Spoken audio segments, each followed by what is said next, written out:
everyone, Kat here. Well, I've been on a run of essay and story videos, so today I wanted to do something that's purely fun and silly. See, there's a lot of trainers in the Pokémon world that bear a striking resemblance to their own Pokémon. Fatima and her Drifloon, Lysander and his Pyroar, Lycia and her Altaria. Pokémon Masters even has a mechanic centered around this concept in the form of Signa suits, outfits that resemble Pokémon and therefore increase the power of the bond between Pokémon and trainer. But then we have the trainers who don't resemble their Pokémon much in looks, but they're a perfect match in personality. There's Sabrina and her Alakazam, a Pokémon fixated on improving its psychic powers. Guzma and his Golisopod, a Pokémon that hits hard first but bails if the fight gets too tough. And there's Mars, the brute force admin of Team Galactic. Sure enough, her Ace Per Ugly has this dex entry. It is a brazen brute that barges its way into another Pokemon's nest and claims it as its own. So, where am I going with all this? Well, I thought it'd be fun to look at characters from different fandoms and decide which Pokemon they'd use if they were A, trying for an aesthetic match, and B, trying for a personality match. I'll look at 10 characters from the selected fandom, and I'll try to find at least one for whom the A match and the B match are the same Pokemon. The first fandom I'll be going with is Cookie Run Kingdom. And in this case, I found 3 where personality and look were the same match. But first, let's cover the 7 that were different. Mild warning that I will reference some spoilers in a vague way, but no major spoilers will be said outright. First, we have Poison Mushroom Cookie. Now, this lovable little guy is a clear aesthetic match with Amoonguss, and at first glance, you might think they're a match personality-wise, too. But there's one Pokemon that fits Poison Mushroom even better. You see, all Poison Mushroom Cookie wants in life is for others to eat more shroomies, which we're pretty sure will not have positive effects. And what Pokemon leans a little villainous and has the sole goal of feeding others poisonous food? Yep, that'd be Pecharunt. They've even got the same color scheme, too. Clearly, the perfect personality match. Next up is Milky Way Cookie. Honestly, my first thought on seeing her design was, oh, look at that. Someone transformed Ingo into a salted cream-type Alcremie. How adorable. And yeah, Alcremie is a perfect match here. Although I don't think Milky Way would get along with Ingo very well. While she is in charge of a very important train, the Dream Express, she spends a lot of time trying to do as little work as possible. And she's surprisingly efficient at her job in spite of her high priority on naps. Which is why Abra makes the perfect Pokemon for her personality. Teleportation for instant travel, adept at battling while asleep, these two were made for each other. Number 3 is fan favorite Shadow Milk Cookie, one of the game's main villains. This guy 100% looks like Galarian Mr. Mime in sentient cookie form, right down to the blue gem on his chest. It's technically his soul gem called the Light of Deceit, but we're talking aesthetics, and that clearly looks like a gem. Now, as for Mr. Mime's personality, its shield dex entry reads, it can radiate chillness from the bottoms of its feet. It'll spend the whole day tap dancing on a frozen floor. Well, if Shadow Milk Cookie thought that tap dancing could emotionally torture his arch nemesis and the rest of the heroes, then sure, he'd tap dance all day. But as the name of his soul gem suggests, he's more into deceit and trickery. Now, at first, I thought, Hisuian Zoroark is a perfect match for this guy. Listen to the dex entry. Heedless of its own safety, Zoroark attacks its nemesis with a bitter energy so intense it lacerates Zoroark's own body. And bitterness towards his nemesis is pretty much all Shadow Milk Cookie thinks about.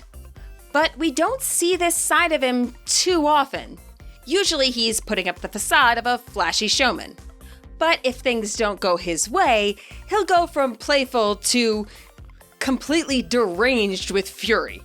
So, is there a Pokemon that has the wrath of Hisuian Zoroark, but sometimes contained in a cuter, if mischievous little package?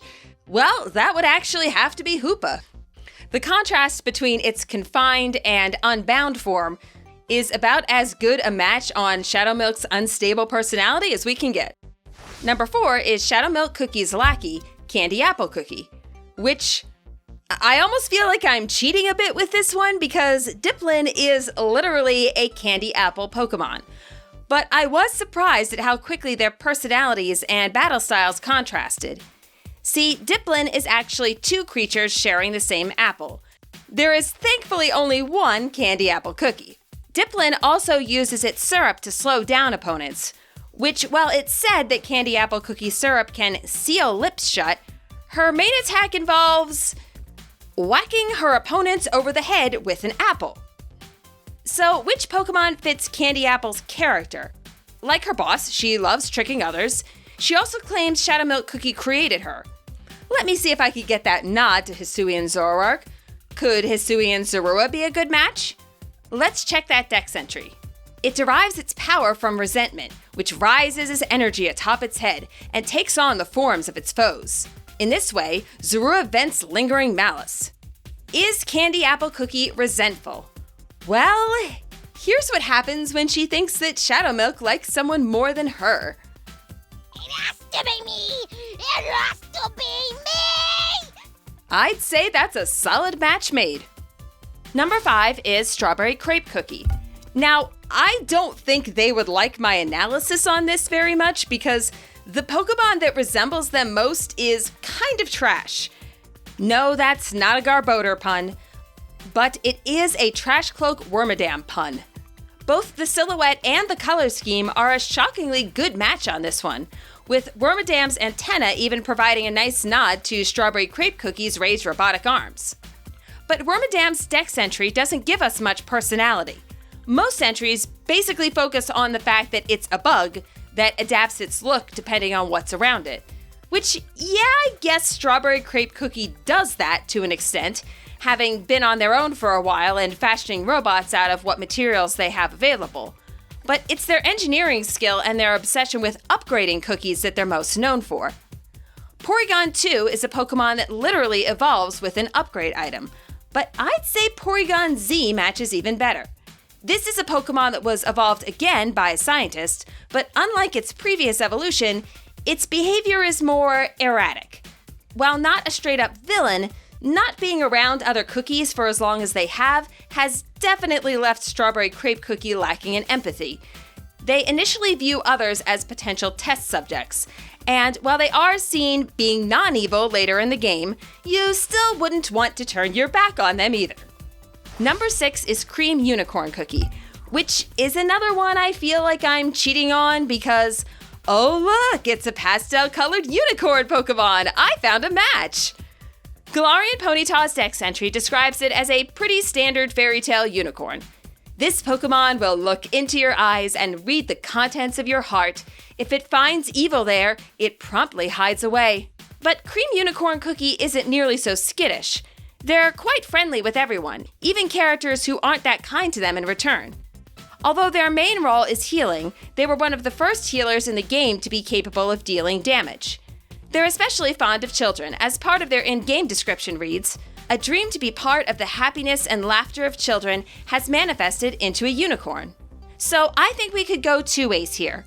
One is Muna, a benevolent dream-eating Pokemon that's said to consume people's nightmares so they don't even remember having them.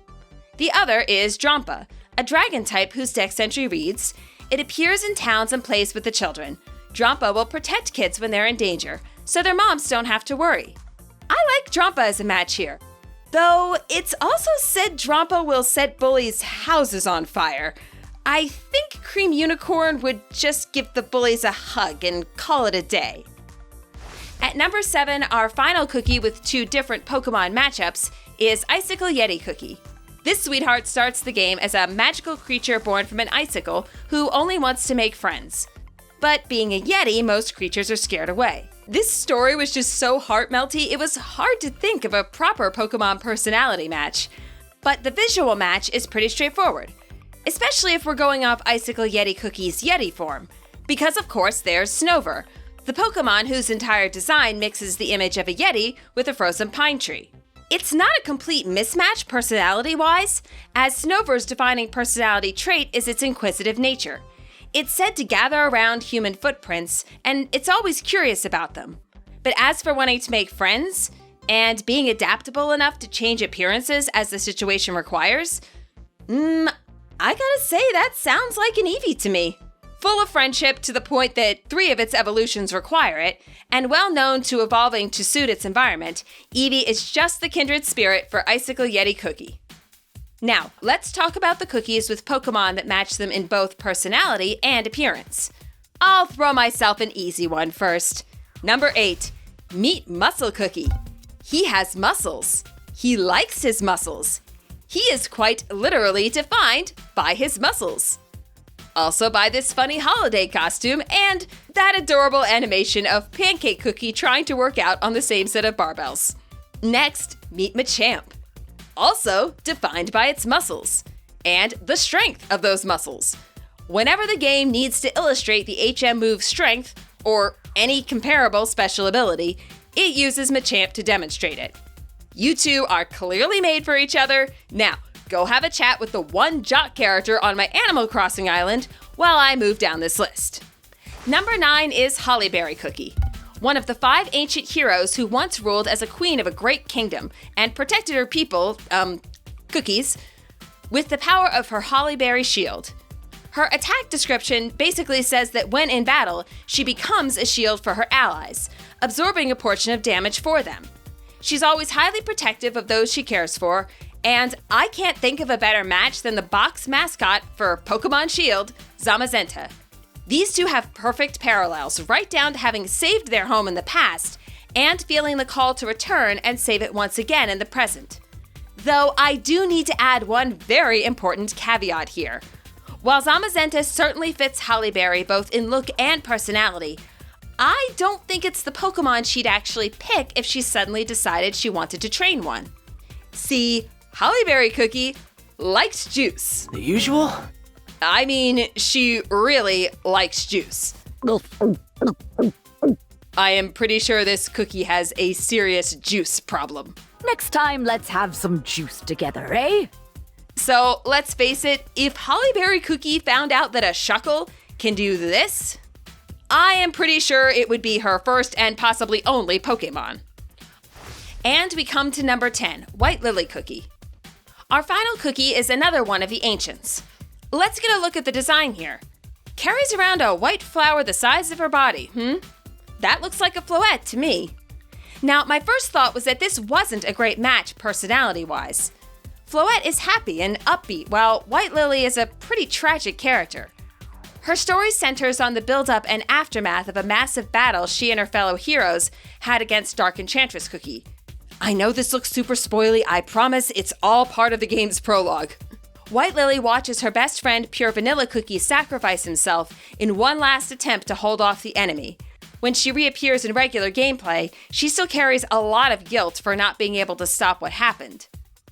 Now, regular Floette's dex entry is largely about it dancing and protecting flowers. And White Lily, despite carrying a giant flower, isn't nearly as plant-focused as some other characters. But there's one Floette in particular that is White Lily Cookie all over. Eternal Flower Floette, an unobtainable form of Floette that originally belonged to an ancient king named AZ. Floette was killed in an ongoing war, and in his rage and grief, AZ built a machine that not only restored her to life, but also took the lives of many people and Pokémon that were fighting, ending the war. Floette, filled with sorrow at what AZ had done for her sake, ran away from him. Eternal Flower Floette has one of the most tragic stories of any in-game Pokémon, except for maybe the Marowak mother and Cubone child in Red and Blue. It's a pretty harsh parallel to White Lily for sure. And you know what? I'd like to think that if White Lily and Eternal Floette met, they could make some happier memories together dancing with the flowers. And that'll wrap up this list, but I definitely want to do more of these. This was a lot of fun. Give me a shout out in the comments if you want to see more cookies or something from another fandom. And don't forget to subscribe if you want to make sure YouTube will show you those new videos when they come out. Thanks so much, and until next time, happy reading and happy training!